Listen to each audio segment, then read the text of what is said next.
শুরুতেই আমরা একটি শিয়ালকে দেখি যে মাটির মধ্যে কিছু একটা গন্ধ শুঁকতে থাকে।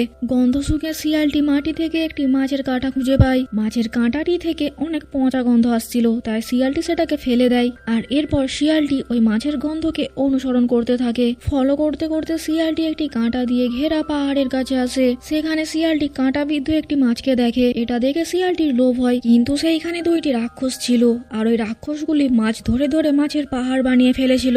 রাক্ষস দুটি ওই মাছের পাহাড় থেকে একের পর এক মাছ নিয়ে মুখে চালান করতে থাকে। আর এই করতে করতেই দুই রাক্ষসের মধ্যে একসময় লড়াই বেঁধে যায়। রাক্ষস দুটি মাছের ভাগ নিয়ে নিজেদের মধ্যে লড়াই করতে শুরু করে দেয়। আর এই সুযোগে ওই শিয়ালটি ওই বৃদ্ধ মাছটিকে নিয়ে পালিয়ে যায়। কিন্তু দুর্ভাগ্যবশত পালানোর সময় পাহাড় চড়তে গিয়ে শিয়ালটির হাত থেকে মাছটি নিচে পড়ে যায়। আর ওই রাক্ষস দুটি শিয়ালটিকে ধাওয়া করছিল, তারা শিয়ালটিকে ধরতে পারে না। তখন আবারও একটি মাছকে নিয়ে ওই রাক্ষস দুটির মধ্যে লড়াই বেঁধে যায়। এদিকে শিয়ালটি রাক্ষসদের ভয়ে একটি গর্তের মধ্যে ঢুকে যায়। গর্তের মধ্যে ঢুকে শিয়ালটি ভয়ে হাঁপাতে থাকে। তখন শিয়ালটি সেখানে আবারও কিছুর একটা গন্ধ পায়। শিয়ালটি তার সামনে পড়ে থাকা একটি নীল রঙের ডিম দেখে। আর যেহেতু শিয়ালটি অনেক ক্ষুধার্ত ছিল, তাই সে সেই ডিমটিকে নিয়ে নিজের মুখের মধ্যে পুড়ে দেয়। কিন্তু পরক্ষণেই শিয়ালটির মনে হয় তার মুখের মধ্যে কিছু যেন একটা নড়াচড়া করছে।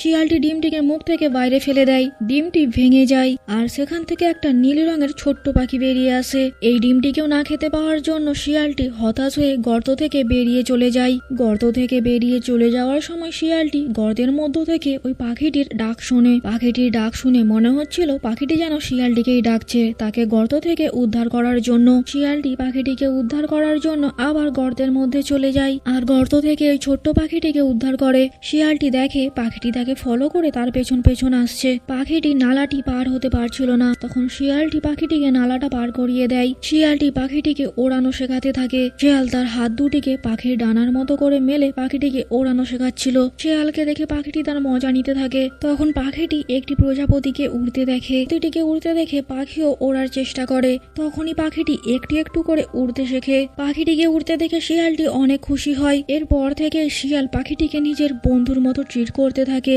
সে পাখিটিকে সব সময় নিজের কাছেই রাখতো, কখনোই তাকে একা ছাড়তো না। দুইজনের মধ্যে খুব সুন্দর একটা বন্ডিং হয়ে যায়। রাত্রে থাকার জন্য শিয়ালটি একটি ছোট্ট ঝুপড়ি তৈরি করে, আর এইখানেই সে পাখিটিকে নিয়ে রাত্রে বাস করত। দেখতে দেখতে অনেকটা সময় কেটে যায়। এখন পাখিটিও অনেক বড় হয়ে যায়, আর এখন সে খুব ভালো উড়তে পারে। শিয়ালটি এখন পাখিটিকে মাছ শিকার করার ট্রেনিং দেয়। শিয়ালটি একটি মাছকে নিয়ে পাথরের ওপর রেখে দেয়, আর এরপর পাখিটি ওই মাছটিকে নিজের পায়ে করে শিয়ালের কাছে আনে। বৃষ্টি হলে তারা দুইজনেই একটি পাহাড়ের খাঁজের মধ্যে আশ্রয় নেয়। এরপর একদিন পাখিটি শিয়ালটিকে কিছু না জানিয়ে কোথাও একটা চলে যায়। শিয়ালটি পাখিটিকে সব জায়গায় খুঁজতে থাকে, কিন্তু কোথাও পাখিটিকে খুঁজে পায় না। খুঁজতে খুঁজতে শিয়ালটি পাখিটিকে একটি বাসার মধ্যে দেখে। শিয়ালটি দেখে পাখিটি একটি গাছের মধ্যে একটি বাসার ওপর বসে রয়েছে। শিয়ালটি ভাবে পাখিটি হয়তো তার নিজের বাসস্থান খুঁজে পেয়েছে, হয়তো সে আর শিয়ালের সাথে থাকবে না। যেই কারণে শিয়ালটি পাখিটিকে না ডেকেই সেখান থেকে একাই চলে যায়। পাখিটি শিয়ালের সেই কুটিরে চলে আসে। পরের দিন শিয়ালটি পাখিটিকে রাক্ষসদের সেই কাঁটা ঘেরা পাহাড়ের মধ্যে নিয়ে যায়। এখানে শিয়ালটি পাখিটিকে ইশারা করে বোঝাতে থাকে রাক্ষসদের সেই পাহাড়ে গিয়ে শিয়ালটির জন্য মাছ চুরি করে আনতে। তখনই অন্যদিক থেকে রাক্ষসটি তাদের সামনে চলে আসে, আর তাদের দুইজনকে ধাওয়া করতে শুরু করে। সামনে কাঁটা দিয়ে ঘেরা বেড়া ছিল। পাখিটি শিয়ালটিকে ওই কাঁটা দেয়া বেড়া পার হতে সাহায্য করে। এক সময় দৌড়াতে দৌড়াতে পথ শেষ হয়ে যায়।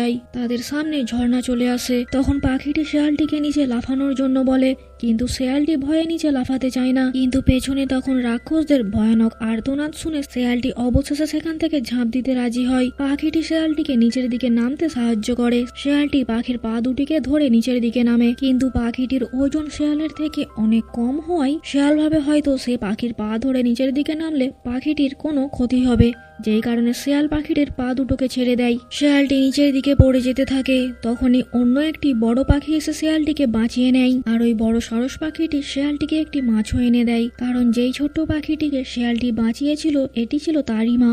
এরপর বাচ্চা পাখিটিও শিয়ালটিকে বিদায় জানিয়ে তার মায়ের সাথে চলে যায়। পাখিটির জন্য শিয়ালটি একটু দুঃখী হয়ে যায়। পরক্ষণে সে উপরে ওই রাক্ষস দুটিকে দেখতে পায়, আর রাক্ষস দুটিকে দেখে সে রাক্ষস দুটিকে দেখিয়ে দেখিয়ে তাদের সামনে ওই মাছটিকে খেতে থাকে। আর এই অ্যানিমেশনটি এইখানেই শেষ হয়ে যায়। শুরুতেই আমরা একটি রাখালকে দেখি যে কতগুলি ভেড়া নিয়ে মাঠে চড়াতে যাচ্ছিল। রাখালটির সাথে একটি ব্যাগ ছিল আর ওই ব্যাগের মধ্যে একটি বাঁশি ছিল। রাখালটি ভেড়াগুলিকে চড়াতে চড়াতে ওই বাঁশিটি বাজাতে থাকে। রাখালের বাঁশির আওয়াজ শুনে সেখানে থাকা গাছপালা, সূর্য, ভেড়াগুলি সমস্ত কিছুই মোহিত হয়ে যায়। সন্ধে হলে রাখালটি তার ভেড়াগুলিকে নিয়ে বাড়ি ফিরে আসে। পরের দিন রাখালটির মা তার জন্য খাবার তৈরি করছিল। তখনই সেখানে রাজার কিছু সিপাহী আসে। সিপাহীগুলি রাখালটির মাকে একটি পত্র দেখায়। এটা দেখে তার মা কাঁদতে শুরু করে দেয়। আসলে রাজার দরবার থেকে তাদের কাছে হুকুম এসেছে রাখালটিকে তাদের সাথে নিয়ে যাওয়ার জন্য। রাখালটিকে সিপাহীগুলি রাজার চুল কাটার জন্য নিয়ে যাচ্ছে। আর আজ পর্যন্ত যেই রাজার চুল কাটার জন্য রাজ দরবারে যায় সেই আর বাড়ি ফিরে আসে না। এই জন্যই রাখালটির মা রাখালটির জন্য প্রচন্ড কাঁদে। রাখালটির মা তার জন্য তৈরি করা খাবারগুলি বেঁধে দেয় আর তার সাথে তার বাঁশিটিও তাকে দিয়ে দেয়। সিপাহীগুলি রাখালটিকে নিয়ে সেখান থেকে চলে যায়। সিপাহীগুলি রাখালটিকে রাজার প্রাসাদে নিয়ে আসে। এরপর তারা সেখান থেকে চলে যায়। এরপর সেখানে রাজা আসে। রাজা তার কোমরে গুঁজে রাখা একটি তরবারি রাখালটিকে দেয় তার চুল কাটার জন্য। রাজাটি তার মাথা থেকে মুকুটটি খুলে নেয়। রাজা তার মাথা থেকে মুকুটটি খোলার পর রাখালটি দেখে রাজার মাথায় ইয়া লম্বা বড় একটা শিং। এটা দেখে প্রথমে রাখালটি একটু অবাক হয়ে যায়। এরপর সে রাজার হুকুম মতো রাজার চুল কাটতে শুরু করে। এখানে বলে দিই, রাজার মাথায় এই সিংয়ের কথা কেউই জানতো না, একমাত্র রাজা আর যে রাজার চুল কাটতো সে ছাড়া। আর এই কারণেই যেই রাজার চুল কাটতো সে রাজার এই সিংহের ব্যাপারে জেনে যেত। আর যদি সে রাজ্যের কারোর কাছে গিয়ে এই সিংহের ব্যাপারে বলে তাহলে রাজাকে নিয়ে অনেক হাসাহাসি হবে। এই জন্য যেই রাজার চুল কাটতে আসতো তাকেই রাজা কোনোভাবে মেরে ফেলতো। আর এই জন্যই সে আর কোনোদিনই বাড়ি ফিরতে পারতো না। রাজার চুল কাটা হয়ে গেলে রাখালটি তাকে তার তরবারিটি ফেরত দিয়ে দেয়। রাজাটিও একটি বিটকেল হাসি দেয়। এরপর রাজাটি রাখালটিকে একটি সিন্দুক খুলতে বলে। রাখালটি সিন্দুকের কাছে গিয়ে সিন্দুকটি খোলে, কিন্তু রাখালটি সিন্দুকের মধ্যে কিছুই দেখতে পায় না। আর রাখালটি যখনই ওই সিন্দুকটি খোলে তখনই রাজা পেছন থেকে গিয়ে ওই রাখালটিকে সিন্দুকের মধ্যে ফেলে দেয়। আসলে ওটা কোনো সিন্দুকই ছিল না, ওটা একটা গুপ্ত সুড়ঙ্গ ছিল। রাখালটি সুড়ঙ্গের মধ্যে পড়ে যায়। আর আজ পর্যন্ত যারাই রাজার চুল কাটতে এসেছে রাজা তাদের সবাইকে এই একই রকম ভাবে হত্যা করেছে। সে একটি গাছকে আঁকড়ে ধরে রাখার চেষ্টা করেছিল, কিন্তু নদীর স্রোতে সে নিচের দিকে ভেসে যায়। কিছুক্ষণ পর আমরা দেখি রাখালটি স্রোতের মধ্যে ভাসতে ভাসতে একটি গুহার মতো জায়গায় চলে এসেছে, যেখানে সারি সারি মৃত মানুষের মাথার খুলি স্তূপের মতো পড়ে রয়েছে, যাতে করে বোঝা যায় আজ পর্যন্ত রাজা কত মানুষকে এখানে এইভাবে হত্যা করেছে। রাখালটি বসে বসে ভাবছিল এখান থেকে সে এবার কিভাবে বার হবে। তখনই ওই মাথার খুলির স্তূপের মধ্য থেকে এক বিশাল আকৃতির সাপ বেরিয়ে আসে। সাপটি রাখালটিকে খেতেই যাবে, তখনই রাখালটি তার ব্যাগের মধ্যে থাকা বাঁশিটিকে বার করে বাজাতে শুরু করে। রাখালটির বাঁশির আওয়াজ শুনে সাপটিও মুগ্ধ হয়ে যায় আর রাখালের বাঁশির সুরে সাপটিও নাচতে শুরু করে।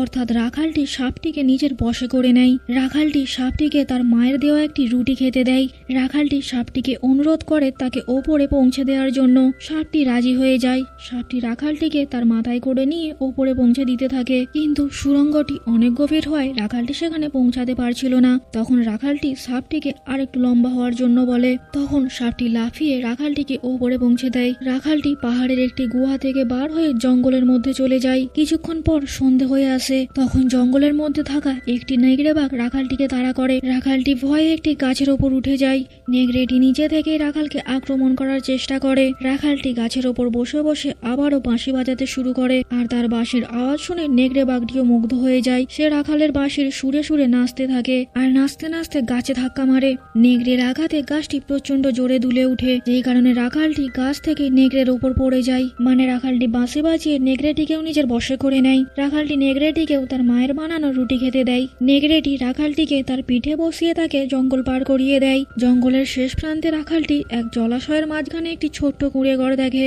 রাখালটি ওই কুঁড়ে ঘরের মধ্যে যায়। তো এই কুঁড়ে ঘরের মধ্যে থাকতো এক ডাইনি। রাখালটিকে দেখে তো ডাইনিটি অনেক খুশি হয়। তার মনে রাখালটিকে খাওয়ার ইচ্ছা জাগে। কুটিরের মধ্যে ঢুকে রাখালটি কুটিরের মেঝেতে বসে বিশ্রাম নেয়। তখনই ওই কুটিরের আশেপাশের জিনিসগুলি রাখালটিকে বেঁধে কোথাও একটা নিয়ে যেতে থাকে। রাখাল দেখে সেখানে ভর্তি এক পাত্রে গরম স্যুপ তৈরি হচ্ছিল। রাখালটি একটিবার তাকে তার বাঁশিটি দেওয়ার জন্য অনুরোধ করে। ডাইনি বুড়ি রাখালের শেষ ইচ্ছা পূরণ করে। সে বাঁশিটিকে রাখালকে দেয়। রাখালটি বাঁশি বাজাতে শুরু করে।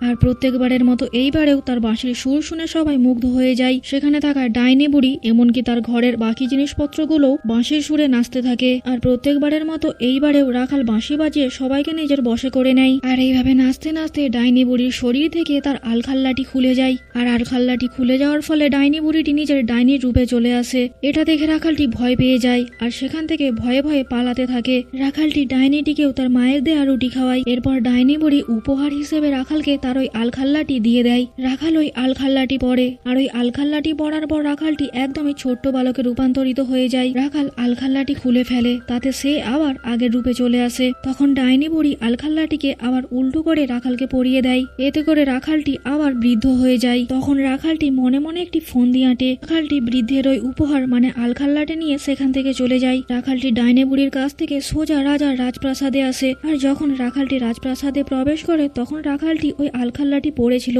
যাতে করে রাখালকে অনেক বৃদ্ধ দেখাচ্ছিল।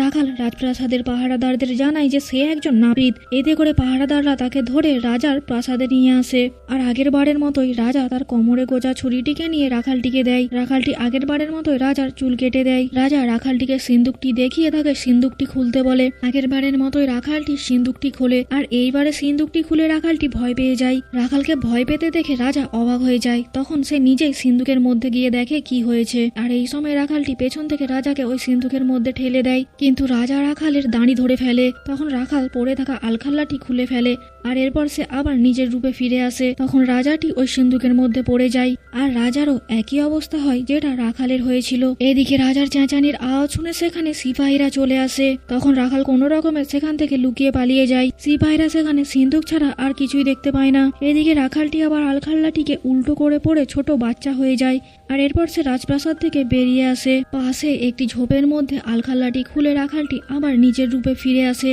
আর এরপর সে সোজা নিজের বাড়ি যায়। তাকে দেখে তার মা অনেক খুশি হয়। আর এই অ্যানিমেশনটা এখানেই শেষ হয়ে যায়।